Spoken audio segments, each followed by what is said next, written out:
कोई बच्चा ट्यूशन के बहाने सरकारी स्कूल से लापता रहता है तो यह हेडमास्टर और जो टीचर है ये उनके पेरेंट को नोटिस देंगे कि यदि आप अपने टीचर स्टूडेंट को नियमित रूप से नहीं भेजेंगे तो हम लोग उसका नाम काट देंगे। ये बिल्कुल स्पष्ट होना चाहिए। नमस्कार, मैं अभिषेक आनंद और आप देख रहे हैं न्यूज़ फॉर नेशन। सरकारी विद्यालयों में गायब रहे छात्रों के ऊपर एस सिद्धार्थ सख्त हो गए हैं। हम आपको बता दें कि शिक्षा विभाग को बेहतर करने के लिए मुख्यमंत्री नीतीश कुमार और एस सिद्धार्थ हर एक प्रयास में लगे हुए हैं। और अब हम आपको बता दें, सरकारी विद्यालयों में पढ़ रहे विद्यार्थी अगर अब नहीं आते हैं या स्कूल से गायब रहते हैं तो एस सिद्धार्थ इस पे सख्ती बरत रहे हैं और उन्होंने साफ निर्देश दिया है कि जो छात्र स्कूल समय पे ट्यूशन करते हैं उनके पेरेंट्स को नोटिस जाएगा और नोटिस के बाद अगर रिप्लाई नहीं आता है तो उनका विद्यालय से नाम भी काट दिया जाएगा। बिहार शिक्षा विभाग के एस सिद्धार्थ स्कूलों में शिक्षकों की उपस्थिति को लेकर लगातार एक्शन में नजर आते रहे हैं, लेकिन अब उन्होंने स्कूलों में बच्चों की नियमित उपस्थिति को लेकर पहली बार सख्त कार्रवाई करने का फैसला लिया है। एस सिद्धार्थ ने कहा कि हम ऐसे बच्चों की जिम्मेदारी नहीं उठा सकते जो स्कूल नहीं आते हैं। सरकार उन पर इतना खर्च करती है लेकिन फिर भी वो स्कूल नहीं आएंगे तो ऐसे बच्चों को टर्मिनेट करना ही बेहतर होगा। एस सिद्धार्थ ने कहा कि बहुत सारे बच्चे सरकारी स्कूल में नामांकन करते हैं और ट्यूशन में चले जाते हैं। यह बिल्कुल अवैध और अनियमित है।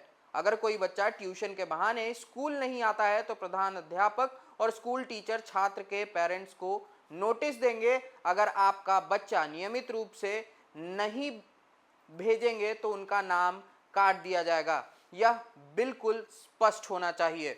एस सिद्धार्थ और भी क्या कुछ कह रहे हैं, सुनिए उनके इस वीडियो को। बहुत सारे बच्चे सरकारी स्कूल में नामांकन करते हैं और ट्यूशन में चले जाते हैं, क्योंकि हाल ही में मैंने एक देखा था। तो यह बिल्कुल इलीगल है और अनियमित है। और अगर कोई बच्चा ट्यूशन के बहाने सरकारी स्कूल से लापता रहता है तो यह हेडमास्टर और जो टीचर है ये उनके पेरेंट को नोटिस देंगे कि यदि आप अपने टीचर स्टूडेंट को नियमित रूप से नहीं भेजेंगे तो हम लोग उसका नाम काट देंगे। ये बिल्कुल स्पष्ट होना चाहिए, क्योंकि ऐसा नहीं हो सकता है कि आप 270 दिन का आपका स्कूलिंग है, आप 50 दिन आ जाएं और ये उम्मीद करें कि हम लोग गुणवत्ता शिक्षा देंगे। ये पॉसिबल नहीं है।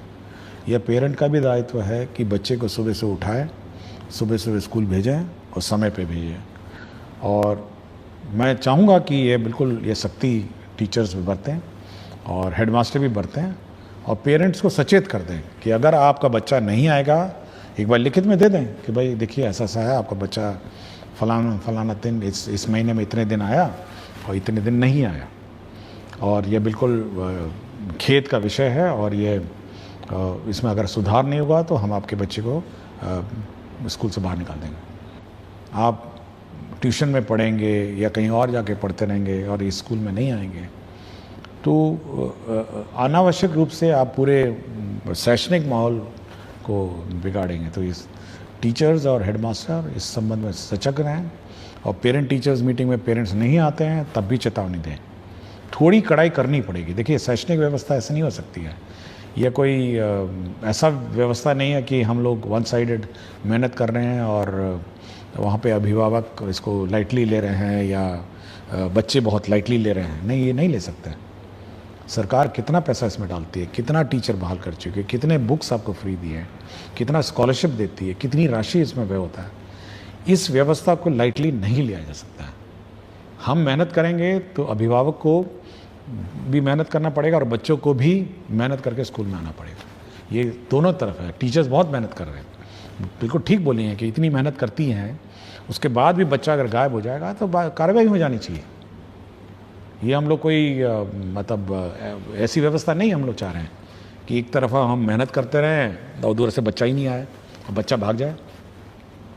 तो ये थोड़ा tightening of the system, parent को चेतावनी, पेरेंट को नोटिस और उसके बाद टर्मिनेट कर दीजिए, कोई बोले जाइए अपना जहाँ पढ़ाना पढ़ाइए, हम इस पर इसकी जवाबदेही नहीं लेंगे।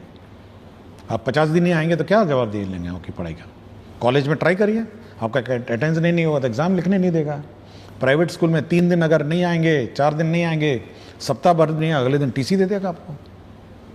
तो थोड़ा कड़ाई टीचर्स को और हेडमास्टर को करनी पड़ेगी, जितने अभिभावक हैं।